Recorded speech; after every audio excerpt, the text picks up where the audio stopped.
Well, greetings everyone, and welcome back to our Standing Watch program. What is in store for Libya? What does the future hold for this country and for other countries in the Middle East? Does the Bible say anything about that? And what about the very interesting development which occurred this morning as I am recording this program? Will that development change the situation in Libya?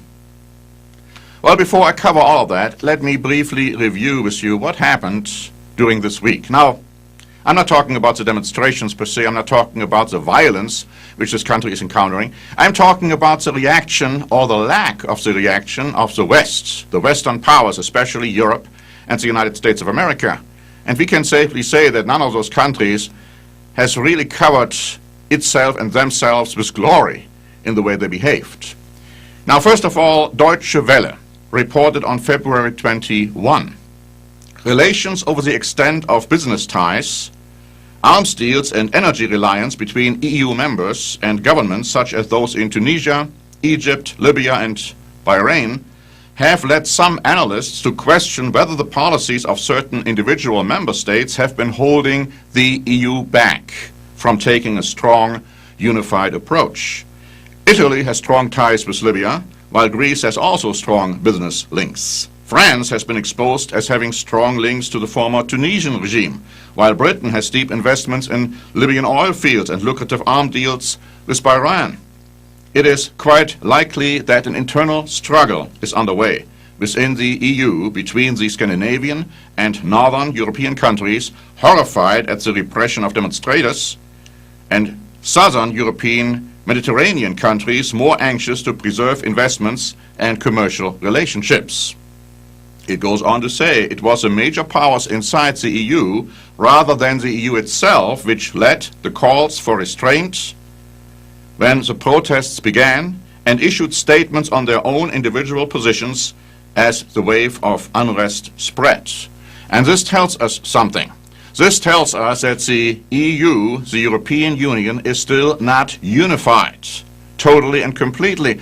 And you know, brethren, friends, those who are listening, the Bible is telling us that it will never be totally unified. There is a prophecy in the book of Daniel to the effect that there will be 10 nations or groups of nations which will unify in Europe. They will be very strong militarily, but it also says they will really not hold together. It's kind of a mixture.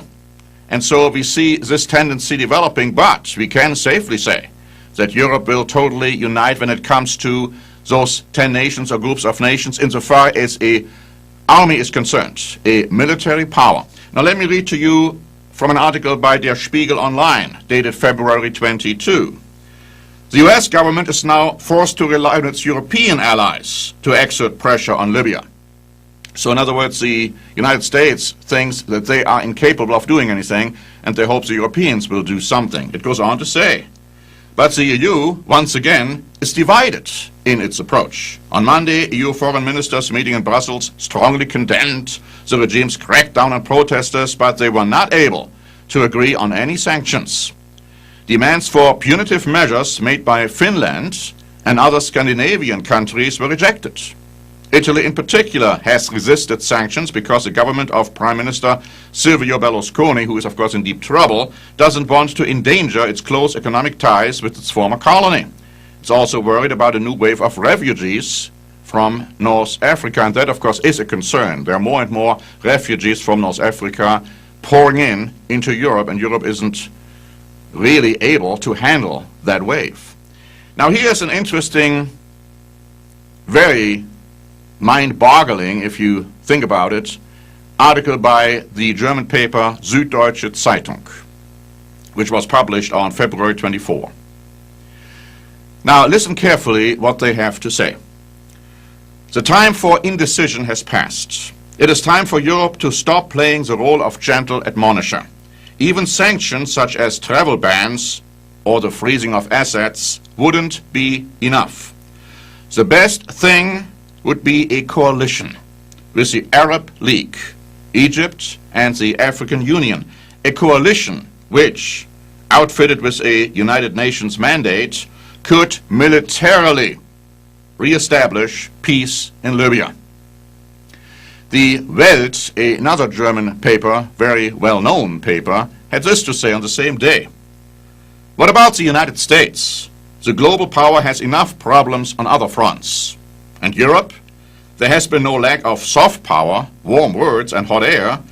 But what about sanctions? Threats of military operations? The danger is in delay. What is remarkable about this is that opinions are being expressed which are in total harmony with what the Bible says it's going to happen. In Psalm 83 we read that Europe under German leadership will enter into a coalition with Arab nations. Now, interestingly enough, Libya isn't mentioned, Iran isn't mentioned, and Egypt is not mentioned in that coalition. But it's going to be a coalition. And these people who are writing about this, undoubtedly not knowing anything about what the Bible has to say about it, it's very interesting that they come up with this. Now, the Bible also says that Europe will intervene militarily in the Middle East. We read in the book of Daniel, 11th chapter, that the king of the north will intervene militarily and occupy the Middle East, even enter the glorious land and Jerusalem. Apparently with a pretense of creating peace because of a volatile situation developing in that part of the world. We also read that another religious power will be in Jerusalem as well at that time. We read that the Jews will start bringing sacrifices again, and that this European power will come militarily to suppress those sacrifices. In all likelihood, the Jews will also build a temple. And of course, that's going to really stir up the spirits over there in the Middle East. So that's prophesied. But at the same time, we realize that Europe isn't there yet. They don't have this unified approach yet, even militarily, to do something, even though they wished to, they would like to. And so at this point, lip services are being given by European politicians that they really can't and really won't, because they know that they can't. Notice what was published this morning, and that is what I was talking about earlier in the program insofar as interesting developments are taking place. The Spiegel Online wrote today, February 25, the European Union is finally set to take action on Libya. With the violence in the strife-torn country showing no signs of abating, EU members have agreed a package of sanctions against Muammar Gaddafi's regime. They include a weapons embargo and a ban on the export of goods which could be used to repress the Libyan people. There will also be freeze on assets belonging to Gaddafi and his family, who will also be the subject of entry bans. It is expected that the formal decision to approve these sanctions will be taken early next week. But what about military intervention? We read earlier that the Sueddeutsche Zeitung felt all these sanctions are not going to be enough, and they won't be. Now notice what the article by Der Spiegel continues to say. German Foreign Minister Guru Westerwelle refused to rule out further sanctions, although he dismissed reports of plans for military intervention in Libya. EU Foreign Policy Chief Catherine Ashton also said there had been no discussion so far on any military actions around Libya, and the EU was looking to the lead of the UN Security Council in the crisis. Well, they can look forever if they look at them. We know nothing is going to come from them. Then here is a statement by the French President Nicolas Sarkozy saying regarding military intervention, France would consider any initiative of this type with extreme caution and reserve. NATO Secretary General Anders Fogh Rasmussen also ruled out military interventions. He said there are no plans for military intervention. The resources were in place, however, but he said there are no plans to go ahead with it. The United States, however, said, amazingly, that they are looking at all options. And they said they didn't rule out military action. Well, of course, that's illusionary. This morning, Oliver North just said in an interview on Fox News that, of course, the United States is not in any position to intervene militarily. And they are not. They are not incapable of doing it at this point. And so all the world is looking at Europe. Now, Europe isn't at this point willing or able to do it either. But it shows that the desire is there. I mean, the Süddeutsche Zeitung wouldn't make a statement like that, Die Welt wouldn't make a statement like that, if it wouldn't reflect the feeling as to what should happen, that there should be military intervention. It's not happening now. But because of the developments and the fact that Europe has acted terribly irresponsibly in this whole affair up until now, there is this desire to do something about it. And so, although I'm not saying it will happen towards Libya, I don't think it will, there is going to be an army of Europe, and Europe will play a major role in the Middle East militarily. The United States, however, will not.